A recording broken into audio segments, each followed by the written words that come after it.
Hey, Larkin Rose here, and did you know that there's a good chance that by the year 2013 there will be no more snow at the North Pole? Oh, 2013 happened and there's still snow at the North Pole. But yes, that is something that Al Gore and a bunch of other climate alarmists really predicted and they really claimed in order to scare people. But this video is not about climate change in particular. It's about how the human brain is not rational when fear gets into it. And as a result, it's so easy for people to be scared of something that they think might happen, even if they're totally wrong, even if there's not even a reason for them to think that some horrible thing might happen. And unfortunately, this is just as common in people in the freedom movement, as much as I hate that term. I can't count how many times in the last quarter of a century since I've been a voluntarist, I've heard people say, oh, just next week they're going to steal all our guns and put us all in FEMA camps and do all this, and it's going to be a police state, and it's going to be like a, dystopian horror movie police state everywhere across the country. And people have been saying that for the last 25 years. I'm sure they've been saying it for longer than that, but that's as long as I've been really paying attention. And I don't want to downplay or make fun of their concerns because, yes, there are psychopaths in the world, and yes, there are control freaks, and yes, tyranny totally has happened and will happen again, and there are nasty sociopaths trying to gain as much power as possible. But if your predictions of what's going to happen tomorrow or what might happen tomorrow aren't based on a realistic view of how reality works, then it's very easy for you to either get manipulated by somebody else or to accidentally manipulate yourself. Like in this past year of COVID ridiculousness, first of all, I'll start out by mentioning that was a shining example of what I'm talking about. Remember, they're dropping dead in the streets of China. It's going to be millions. It's going to be millions and millions of people dead. They're just dropping dead over there. There's corpses, piles of corpses everywhere. Do you remember hearing about that? I do. Did it actually happen? No. Do you walk down the street in the US and see people just dropping like flies like it's some zombie apocalypse horror movie? No, that never stinking happened at all. But it's very easy for somebody to take a picture, whether it's staged or something completely unrelated that they, are mislabeling or misinterpreting it as something to be terrified of, and make everybody think this is the zombie apocalypse. No, in real life, even if you accept the mainstream version of events, some people, almost entirely people with pre-existing conditions, get something a lot like the flu and pneumonia, and then their lungs get worse and worse, and sometimes they die from it. It's not, they're walking down the street, tra-la-la-la-la, oh, I got a germ. But there were people believing that shit, and there were people spreading that, thinking that was the reality. Now, why is that? Because the moment you think some horrible calamity might happen, never mind the probabilities or how likely or any analytical analysis of the probabilities, the moment you think something like that might happen, your brain is going to kick into the mode of, we have to prevent that, we have to be really scared, we have to be on the lookout. And again, I see this just as often in the freedom movement that, every other week they say, we're just about to have complete police state. I heard people saying they thought the entire food production and distribution chain was going to collapse early on and millions and millions are going to starve. And I said, no, they're not. And guess what? They didn't. But I can totally understand why people are, first of all, think that nasty tyrants might be capable of such things, but also why people jump to the, but if it's true mentality. But what if it really is? What if they really are about to? What if next week they're all going to blah, blah, blah. And, you see these doomsayer predictions, it has a lot in common with the religious doomsayer predictions of it's the end of the world next year. Like how many years have somebody somewhere been predicting that? I think it's pretty much every year. Some cult somewhere says, in 4 weeks, the whole world is coming to an end. get your affairs in order because we're all going to blah, blah, blah. Yeah, no, it didn't. We're still here. Life is much the way it has been for a very long time. Now, this isn't to say that bad things don't happen.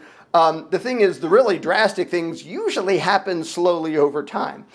Even that isn't a given. Like, you can have a volcano go off and a whole bunch of people who were nice and secure yesterday, now their lives are really screwed up. So I'm not saying there isn't such thing as an immediate actual catastrophe, but the number of actual catastrophes compared to the number of things that people have been scared were just about to happen and kill us all, it's like 1 in a gazillion. And again, this is not unique to statists or pro-freedom people or Democrats or Republicans or anybody else. It's very easy to worry about anything that you think there's the slightest possibility of. And one of the things I try to do when talking to people who believe in freedom is to not get them to over-imagine the danger of the psychopaths and imagine they know everything and they're in control of everything and they can do everything. There's so many people who imagine that those in power have everything under control. Everything is there. Everything is by design. There's a bunch of people who say that. They have it all planned. Everything that happens, they planned. No, they stinking didn't. They're not all powerful. They're not all knowing. They're pretty freaking stupid recently. They've been bumbling around. Yes, they've scared and coerced a bunch of people into doing stupid stuff and grabbing power for themselves. And then there were backlashes and a bunch of people speaking out about it. This is nowhere near total tyrannical control of information, as demonstrated by the fact that you're hearing me say this stuff. My channel is still on YouTube. Have they shut down a bunch of people? Yeah. Did those people go somewhere else where you can still find them? Yeah, almost all of them. But when you get into the emotional mindset of what if this catastrophe is about to happen, it's easy to basically sabotage yourself. Now, sometimes, like I said, the people in power will be trying to do that if they can scare you. Like they did it with COVID to just an insanely ridiculous degree, making everybody scared to death of a disease which, not even getting into the origin or like the fact that they haven't been able to isolate it and all that. Not even getting into that, by their own statistics, the vast majority of us who are young and healthy and don't have like serious pre-existing conditions, the threat to our lives was essentially zero. It was pretty much the same as the flu. And there are people who always have to be very careful of all sorts of contagions who have very vulnerable systems because they're very old or they're very sick or whatever. But to the vast majority of us, this was never something we needed to worry about for ourselves at all. I mean, you might be careful around, great granny if you're hanging around her and her immune system is doomed. But for the rest of us, we never had to be scared of this. And yet so many young, healthy people are out there wearing masks and accomplishing nothing, standing 6 feet apart and accomplishing nothing, and hiding in their houses and accomplishing nothing because of the fear that you're going to get this horrible disease and die, which was an absolute lie from the beginning. Now, let's go back to the beginning of that. Because when I first heard them talking about it, I had no way to know how big it was. Like, I didn't immediately say, no, this is no threat at all. Pretty quickly on, when the numbers started to come out, I said, A, they're lying about the numbers, and they know it. When they're talking about 5% mortality rate, and I looked at how they actually determine that, it's like, okay, A, I'm not scared of this thing, because if it was actually worth being scared of, they wouldn't have to lie their asses off about it. And B, I can totally see through how they're lying about it and manipulating it to try to scare people. And if it was actually a real thing, this is not how it would have been reported and not what you would see in real life. But very early on, when I first heard about it, I didn't know what it was going to do. Maybe there is some horrible contagion. Maybe it's just, whoops, nature just does that sometimes. Or maybe it's, whoops, government created a thing to kill a bunch of people. Whatever. To begin with, I didn't know. Now, when you're in that I don't know stage of any crisis, I don't care what it is, every other week the media is going to throw a new thing at you to be terrified of. When you're in the stage of I don't know how true this is, don't fall into the temptation of thinking, well, just in case, we'd better. No. If you literally live your life just in case everything bad is going to happen, we better prepare for this and this, you would be an anxious, stressed out, complete mess and never accomplish anything. Because there's no limit to the number of things you can be scared of. So the first thing is pause long enough to think, what is this actual thing? What are the sources of information?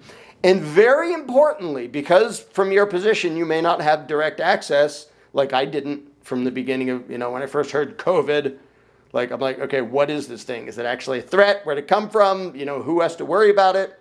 When you're in the stage of, I don't know, look at the messengers and their motivations. If you see a bunch of, normal doctors and normal people, going, yeah, a bunch of people are really sick, and you actually hear firsthand information from people you trust saying, oh yeah, I know somebody and this happened and this is really bad and it's really a problem, that can give you, it isn't exactly scientifically specific, but because it's anecdotal, but it'll give you some general idea of, okay, is this problem everywhere all around me or not? If the place you hear it from is people who are saying, be scared, be scared, be scared, and give us power, immediately disbelieve it. And that's not going to put you at risk. Because if it's actually a threat, other people who aren't going to gain power from it are also going to say, oh, this is pretty bad, we have to watch out for it. But if the people pushing the agenda have money and power to gain, Pfizer, then don't frickin' believe them. If it's a real threat, you will be able to find out and get the evidence from places that do not have a massive amount of money and power to get out of the threat. You can find out about it independently from other people who are like, yeah, we're studying this and here's what we see and here's what's going on. But when you get a massive push to make you scared of something from one direction, from people who gain a bunch of power and money, if you get scared, immediately disbelieve it. Just friggin' ignore it. Because if it's an actual threat, you're going to hear it from other people, from actually objective people.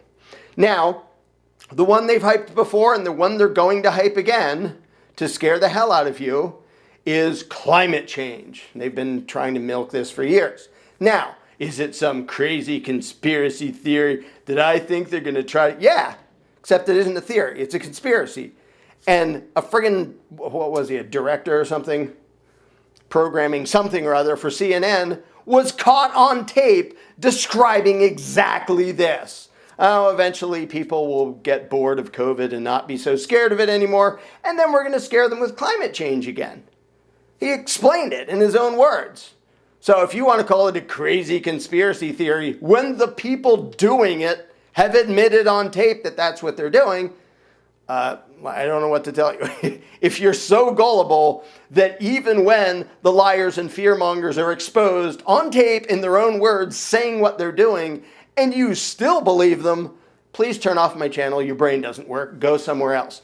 For everybody else, when they come right out and say, this is what we're doing, we're trying to scare people, that's an immediate reason to ignore absolutely everything they have to say on the subject.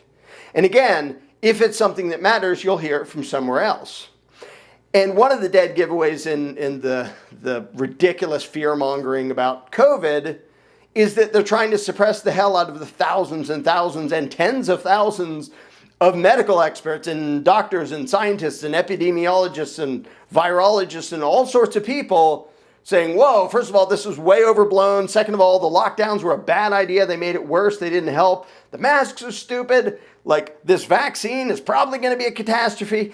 And these are credentialed people. Now, they're more credentialed than me. They're more credentialed than the vast majority of you. Just like some of the other people saying, no, be really, really scared. But what a dead giveaway when the people saying, be really scared, have to silence the people saying, we don't really think you need to be that scared. If you're young and healthy, there isn't really anything to fear from this. And if you're putting masks on little kids, that's just child abuse. You're not accomplishing anything. This thing doesn't kill little kids. Just freaking doesn't, statistically speaking. Young, healthy kids, they don't die from this. And there are experts pointing that out. And the response is not, well, look at our data. It's make them shut up. Go to YouTube and suppress that and take their channel down. Go to Twitter, suppress that, take it down. Go to Facebook, suppress that and take it down. If there's two competing sets of experts who have credentials that you don't and are pointing to data and they're explaining their conclusions, and one set is saying, be very scared and whatever you do, don't listen to what they have to say, then definitely don't listen to the fearmongers, because they're absolutely lying. Because if there's actually a risk and there's actually a threat, you can demonstrate it with data. For example, if the masks actually did any good, they could demonstrate it with data. They can't. Their own studies showed that the masks don't stink and help. That's the CDC, that's the WHO, which is why at the beginning of this they were saying, if you don't have symptoms, don't bother wearing a mask, it doesn't do any good, may actually even do more harm than good. They all said that. And then they turn around and realize, whoa, the masks can be used to remind people to be scared. And so they pushed it and pushed it and pushed it. And other people were saying, wait a minute, your own website, your own studies, going back decades, going back to the 50s, all show that when it came to airborne respiratory viruses, masks don't help. Doesn't matter what you expect them to do or what you assumed they would do or what I assumed that they would do. The actual study showed, didn't really help. And I'll give you an example, which is I believed, based on my assumption, that surgeons wearing masks was a really good idea, because if you have somebody's guts, spread out on a table in front of you, it's probably a good idea not to cough on them and sneeze on them, because you can give them an infection. Well, they did a study of that, and we found no statistically relevant difference between the surgeons who wore masks and the ones who didn't. Now I can say, but it's just common sense. Common sense doesn't determine science. Data determines science. And if you think the masks must be doing some good, okay, you can assume that. That's not how science works. Science is the exact opposite of start with an assumption and then double down on it when you see something that goes against it. It's like, look at the actual evidence. Never mind what you assumed you would see. Science is about you gather the data in the most neutral, objective way possible, and then you analyze it. It's not, I know what we're going to find, and we're going to go gather evidence, and anything that doesn't match what we thought we were going to find, we're going to throw that out and just keep the rest. That's not how science works. And the actual science, for all the gullible, fear-driven dupes out there saying, trust the science, the actual science shows that the shutdowns did less than no good. The masks do less than no good. The social distancing, which, again, they've changed their mind. Oh, we didn't mean 6 feet. We just made that up. Now it's 3 feet. And then MIT study comes out and says, actually, whether it's 6 feet or 60 feet makes no stinking difference. Doesn't actually have an effect. So, and you can tell that people from MIT, you're not experts because you're saying something the government doesn't want people to hear. If the people trying to scare you with something, anything, and the next big one that they're going to harp on again and again and again is climate change, if the people trying to scare you about that don't have an actual substantive evidentiary rebuttal to the people who disagree with them, ignore them, because they're fearmongers.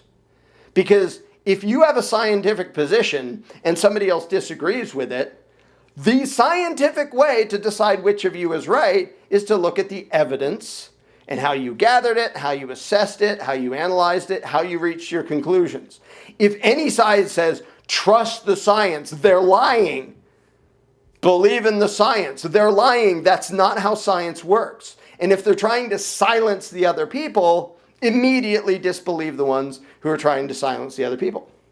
And you'll notice the other side is the side that's going to go, all right, here's what they're saying, here's their data, here's why they said it, here's their happy little chart. However, here's the data they left out, and here's this. And you can read that if you take the time. For example, when they're bragging about, the vaccine has a 94% effective rate. Do you know how they reached that number? Bet you don't. If you look it up, you'll go, what? Basically, they had a whole bunch of people. Some were vaccinated, some weren't.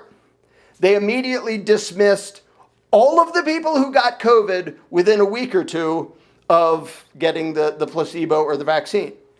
So if the vaccine had caused it in a bazillion people in the first week or two, no, that doesn't count. We're throwing that out. And in a study of tens of thousands of people, their 94% efficiency was based on 170 people who later tested positive for COVID-19 using the PCR test, which is drastically unreliable, as explained by the guy who won the Nobel Prize inventing the thing. And so if you look into the data and you realize there isn't anything there, there isn't a reason to be terrified, why are these people so sure that we should all be terrified? And why are they so determined to have us not hear anything else? And you get to have a front row seat to the next thing that they're going to do this with. It's actually a recycled one, which is climate change. And they're going to say CO2, carbon footprint. Oh my God, we need carbon taxes and we need this. We need us to have more power and regulatory control and tax everybody and regulate and control and control and regulate and control and power and money and power and money. Okay, that's the reason to immediately ignore them and go to somebody who actually studies this. And then you can go back thousands of years and see the chart of CO2 in the atmosphere, which you can test even from, fossil records and stuff, and global temperature. Well, guess what? There's no connection. You want to know what there is a connection to? The sun. Who would have thought that the thing responsible for our planet being warm enough to support life is the thing that determines the temperature of the planet? Gee whiz. What a radical notion. But I don't want you to believe me. I'm not trying to do the appeal to authority. You should believe me because I'm on YouTube telling you this.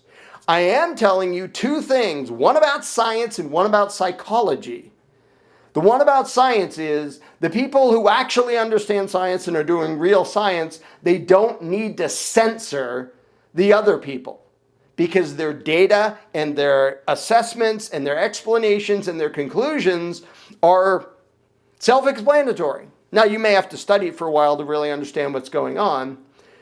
So the one is, the way actual science works, first of all, trusting and believing is not what science is about at all. Literally, all scientific progress that has happened over, centuries has been a few people doubting the established, settled science and saying, we know we sort of have assumed this all the time, but we think this weird different thing might be the case. That's been the progress of all of science through all of human history. So to pretend, no, whatever the establishment now says is true, you should trust that. That is the precise opposite of science. But setting aside the actual scientific thing I want you to understand, which is that trust and appeal to authority have nothing to do with science. Science is logic applied to actual evidence. And the bad side is you might have to actually read some stuff and learn some stuff to see if there is any basis for what the fearmongers want you to be scared of. And a lot of the times you'll find there isn't. So that's the science side. But what I really want to focus on here is the psychology side.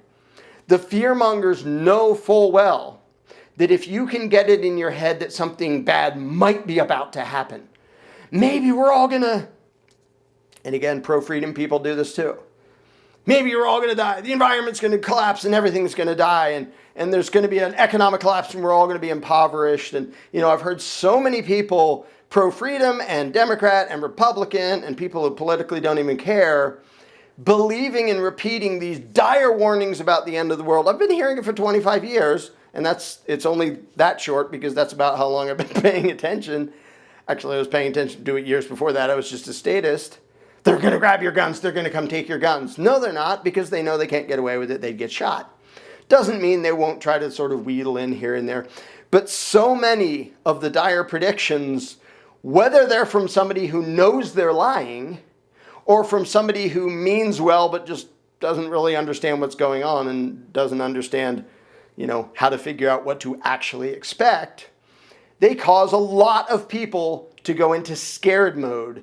And then they go into what if mode, where they're planning for what if this happens. We have to store up, 1 million weeks worth of food and this and that and the other thing. And I'm not even against people doing that. Okay, be prepared. That's awesome. But if every time somebody predicts the end of the world, you focus all your time and energy on that, you're going to miss out on most of what you should be doing with your life. If you think, oh, it's global warming, the whole place is going to be 150 degrees in 3 years. No, go back and look at some of the predictions of the climate alarmist. And now they say climate change because global warming fell apart because there never was that. The graph goes like this, and they take this part of it and go, we project from here that it's going to be 12 trillion degrees. That's not how science works. It's not how data works. It's idiotic. And if you look back at the actual charts that go over time and what people actually know, none of that made any sense. It was all to scare you.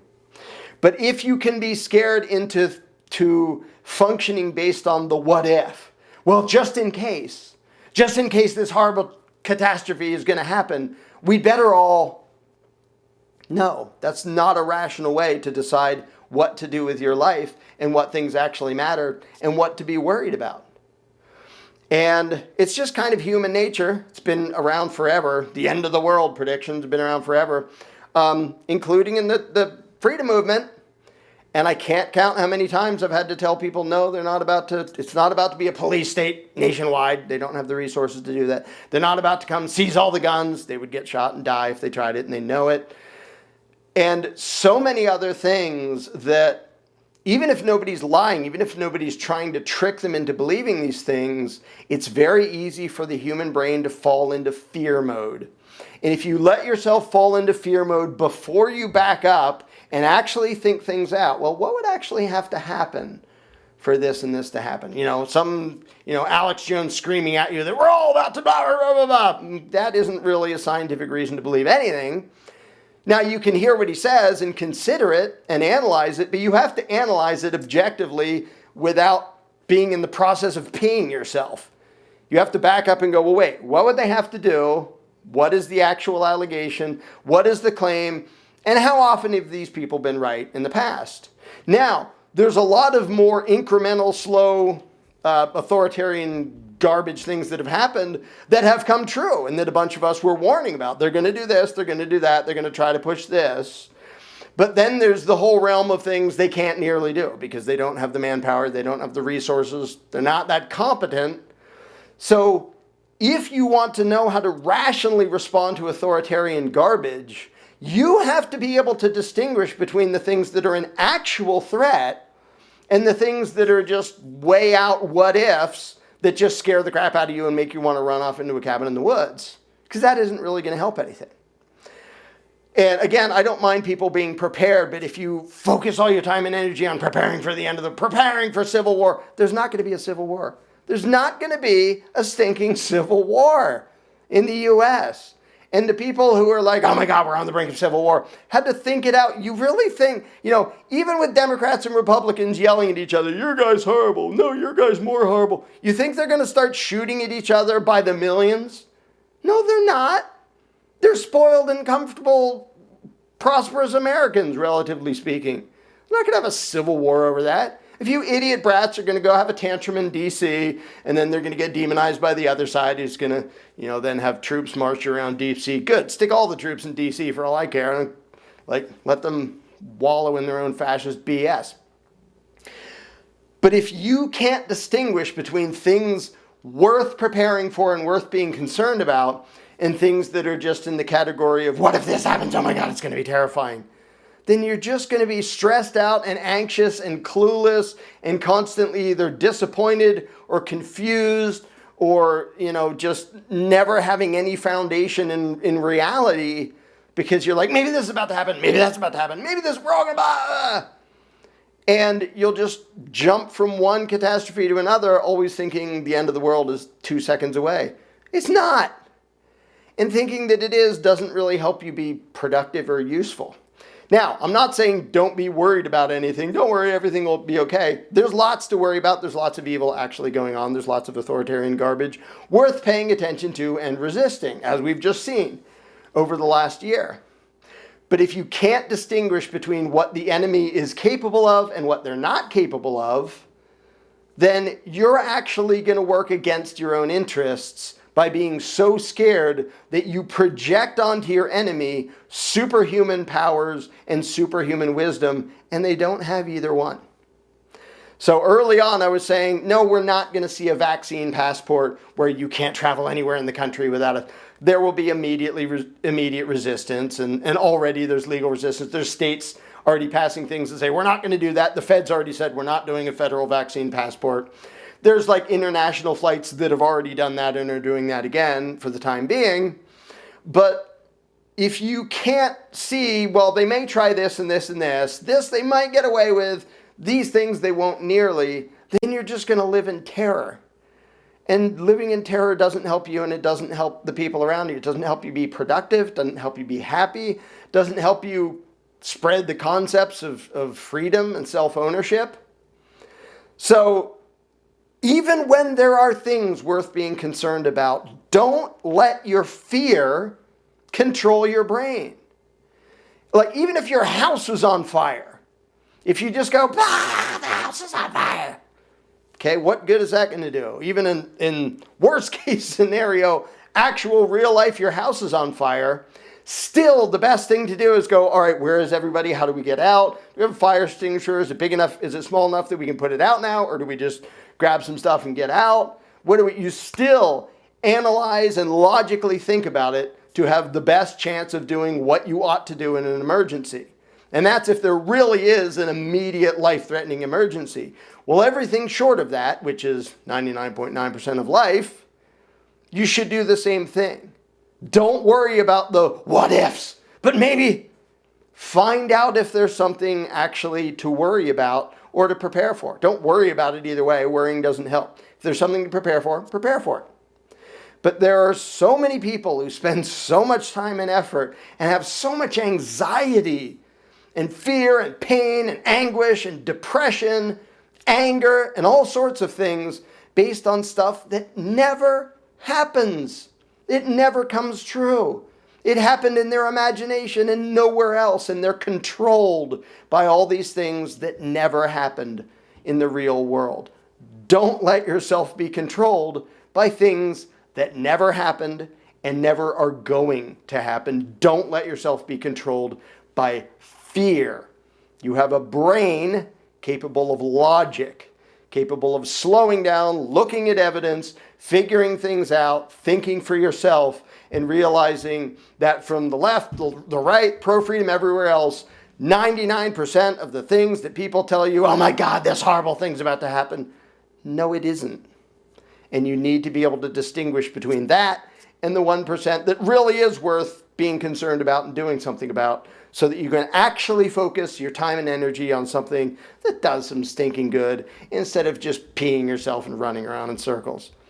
Stop being driven by fear.